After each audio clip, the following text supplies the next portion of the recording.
আন্দোলনকারীরা প্রত্যেকেই মনে করি যে মুখ্যমন্ত্রী কেন, যে তারা একটা রাজনৈতিক দল হিসাবে যে তৃণমূল, তারা আন্দোলনটাকে প্রথম থেকেই বিভিন্নভাবে ভাঙার চেষ্টা করেছে। তারা যখন দেখেছে তারা এভিডেন্স ট্যাম্পারিং করে তারা পারছে না, তারা যখন দেখেছে তারা বিভিন্নভাবে ঘটনাকে ধামাচাপা দেওয়ার চেষ্টা করে তারা পারছে না, আন্দোলন আরও তীব্র হচ্ছে, তারা তখন প্রথম থেকেই বিভিন্নভাবে থ্রেট দেওয়া শুরু করেছে। আপনি যদি দেখেন, হ্যাঁ, যে এখন এই আরজিকর সহ বিভিন্ন মেডিকেল কলেজের যে হোস্টেলগুলোতে, সেখানে টিএমসিপি ছাত্র সংগঠনরা, ছাত্র ছেলেরা তারা সেখানে থ্রেট করছে।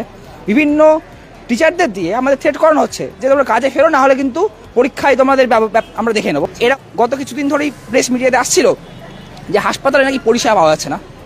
আমরা এখানেও আমাদের বক্তব্য খুবই পরিষ্কার, অত্যন্ত স্পষ্ট, যে চিকিৎসা পরিষেবা পাওয়া যাচ্ছে না বলে তিনি যা বলছেন এটা একদম পুরোপুরি মিথ্যে কথা। কারণ এখানেতে হসপিটালে আমাদের সিনিয়র যে স্যারেরা রয়েছেন তারা চিকিৎসা দিচ্ছেন, তারা পরিষেবা দিচ্ছেন। ফলে যদি কোনো অংশে কোথাও খামতি হয়, যদি কোনো অংশে মনে হয় যে চিকিৎসা পরিষেবা পাচ্ছে না, তাহলে এটা তারই ভেবে দেখা দরকার। আপনাদের মিডিয়া বন্ধুরা বলবো, আপনারা ভেবে দেখবেন যে হাসপাতালে আমরা যারা জুনিয়র ডাক্তার, আমরা কিন্তু ট্রেনি, আমরা এখানে চিকিৎসা, আমরা পরিষেবা দেওয়ার কথা নয় আমাদের।